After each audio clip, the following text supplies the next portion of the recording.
Yeah, what we noticed through some of the surveys is that people are sometimes lacking a bit of practical information on isolating EVs and characterizing them. So these are two new sessions that we initiated this year.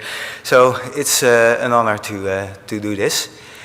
When I'm isolating EVs, I often feel like these Buddhist monks that make intricate sand paintings. Isolating EVs takes at least a full day, and once you're done, then you add your EVs to a well, and then you hope some magic data will come out. That's also what these monks do when the painting is finished. They take a brush and wipe it all out, because nothing lasts forever. So why do we go through this tedious process of isolating EVs in the first place? I think the first two speakers have already elaborated on this, but there are both EVs and non-EVs in your sample, and generally the amount of EVs is very or almost too low to measure directly. So you need methods to increase the EV concentration, for example by precipitation, ultracentrifugation, ultrafiltration, and tangential flow, to be able to measure them.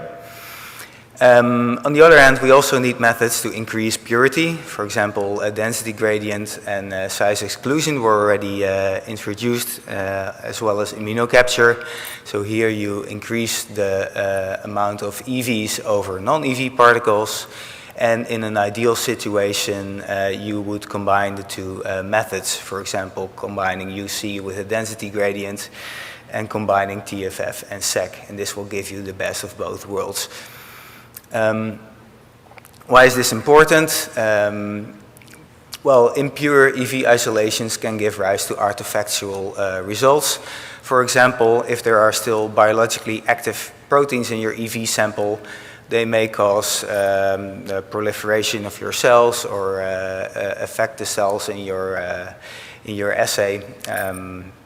So you don't want that if you want to claim that it is the EVs that are doing the job. This was also briefly mentioned by Olivier this morning. If you're working with transfected cells or if you're transfecting EVs, your transfection complexes may co-isolate with your EVs. So in the end, maybe you're just looking at transfected cells. Similar thing goes for lipid dyes. These form micelles that may co-isolate with EVs and may stain your recipient cells. So if you have these complexes in your sample, maybe you're just staining the cells directly. There are also many ribonucleoprotein complexes floating around. They contain RNA and may influence your sequencing results, and there are many papers that are discussing this. So it's good to be aware of all of these components. Anne already alluded to this. There's a balance between EV yield and purity. So there are some very crude methods that give a good yield with low purity. Other methods give something in between. And the methods that give you the highest purity will give you the lowest number of EVs. And if we think about purity, an elegant way of defining this is the particle to protein ratio that was first defined by Jason Weber and Elliot Clayton in 2013. And if you're interested in this is fairly easy to measure and could be important to report as well in your papers. But of course, whatever experiment you do, you're always limited by the amount of sample that you can obtain.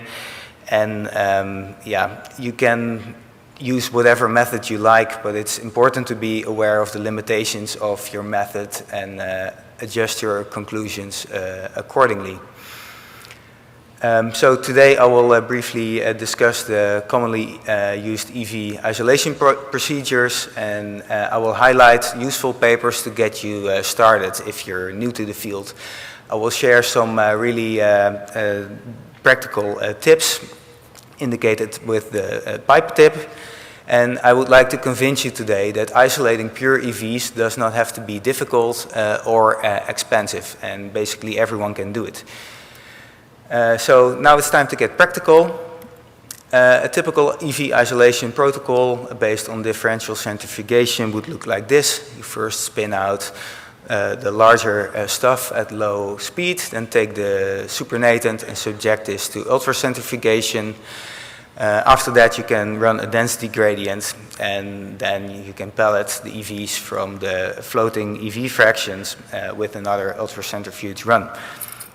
And the question that I often get is, how do you remove your supernatant after ultracentrifugation? And how I was taught to do this, it's documented in the paper shown over there. Just take a vacuum or a glass Pasteur pipette, connect it to a vacuum, start sucking off the supernatant from the top while rotating the tube until all of the supernatant is left. And then you can dry off the walls of the pipette tube, of the ultracentrifuge tube with a paper towel if you want to resuspend in a very small volume. Another thing, if you want to compare different conditions with each other, it's important to resuspend your pellet in a reproducible way. So by defining a minimum amount of pipette strokes, say 10 times up and down, you are much more comparable than if you just don't count. Here's a budget tip. Did you know that you can reuse your ultracentrifuge tubes? You can wash these with soap, and then by a thorough washing with hot water and demi water, and even autoclaving them afterwards, you can recycle your tubes up to 5 times. And I've done this all the way through my PhD working on RNA. Never had any problems. So this could be useful. Then the next step would be density gradient centrifugation. And I would recommend doing a bottom-up centrifugation that will float your intact EVs upwards because of the buoyant density. Because the risk is, if you load your sample on the top of the gradient, they may fractionate with non-EV particles or other things. So how do you do this manually in a handy way?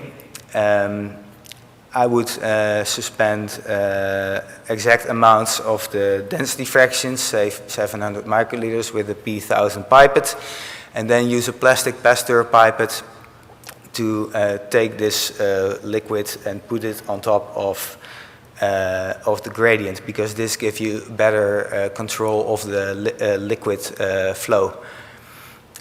You can also do this automatically. So this is a paper from Anne Hendricks' lab, and what you can see on the images is that if you have a robot assisted system, you will get cleaner, sharper layers and more consistent results.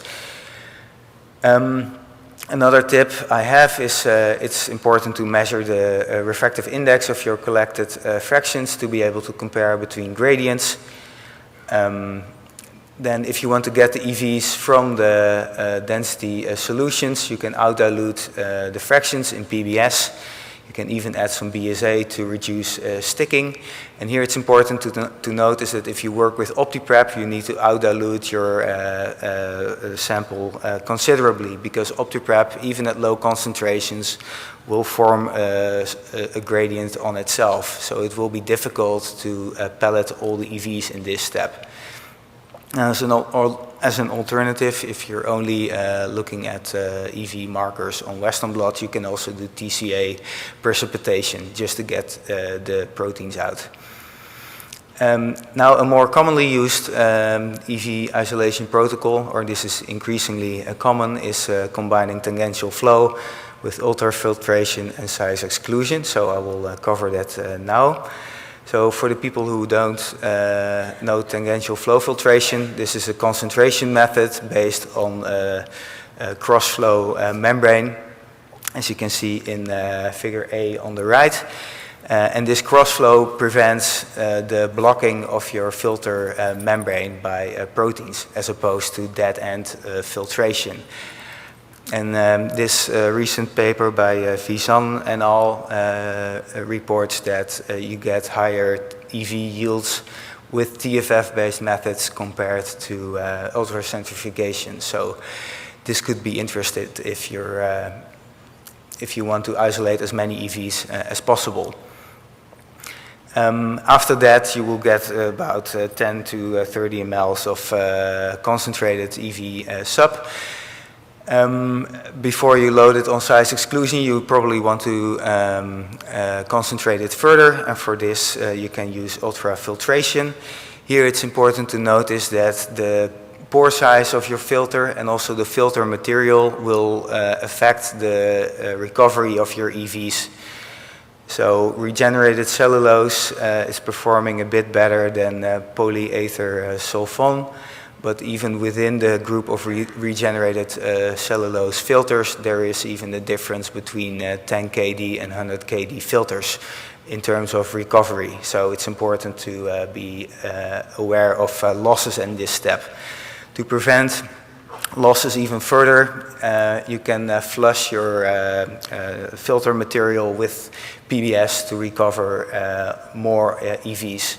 Of course, this will dilute your sample a little bit, but it's something you can do, and you can also do this with the TFF cassettes. Then about size exclusion chromatography. So this method separates large EVs from small proteins and lipoprotein particles. As the previous speakers already noticed, this is commonly used for biofluids as well, but works as well for cell culture derived EVs. And these don't have to be expensive. You can make them at home following the paper of Rink Nieuwland.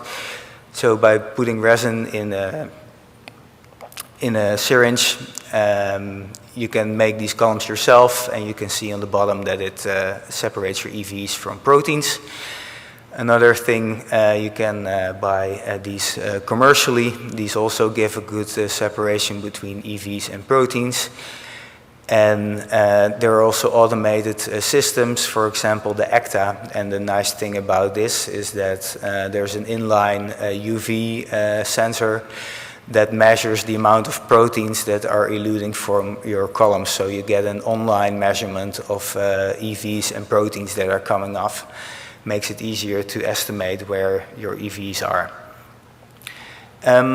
Whatever method you choose, EV purification may affect the composition and the functional effects of your EVs, as shown in this paper from Joel Nordin. So on the left you can see there are quite some differences in protein composition, and this also affected the biodistribution of the EVs. And the functional effects may also differ, as shown by this elegant study.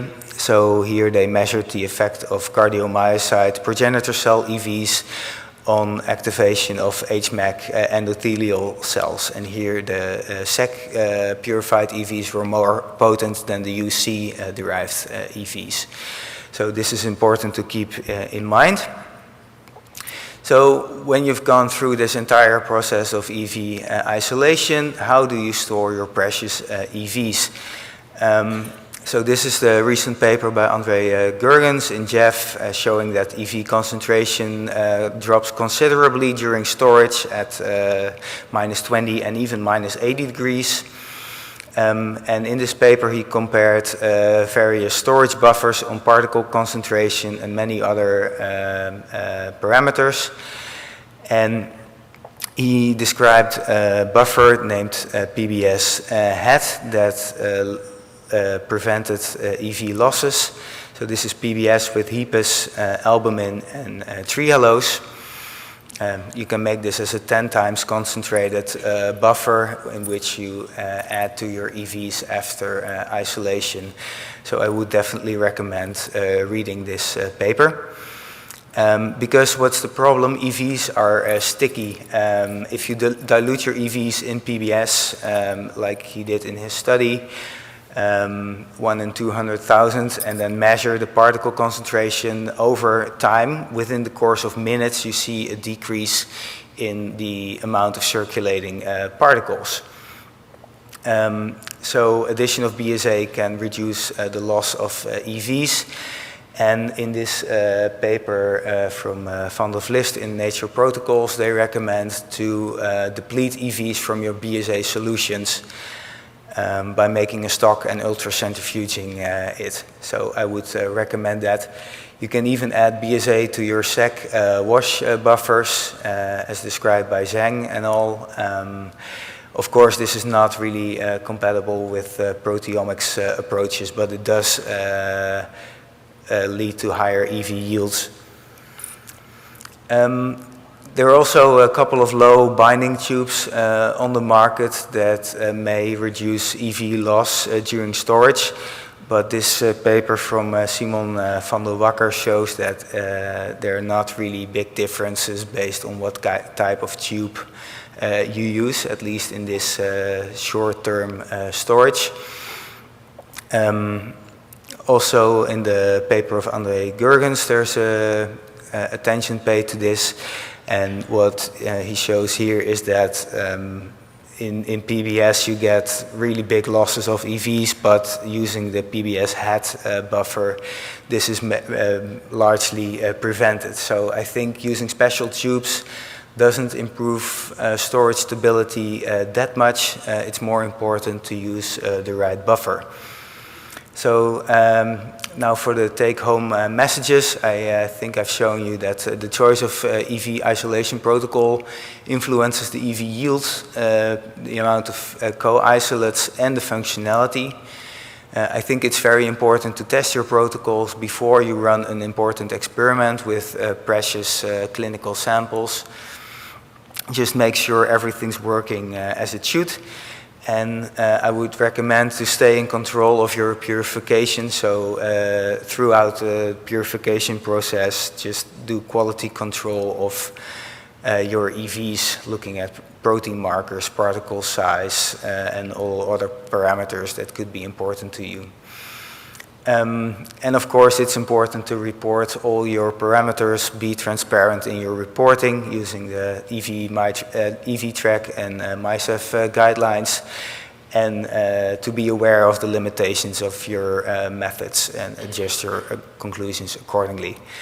So I would like to thank all the mentors that helped me throughout the years, Esther Nolte and Marka Waube, Kenneth Witwer, and my current PI, Pieter Vader. And thanks to Edwin van der Pol for commenting on my slides. Thank you for your attention.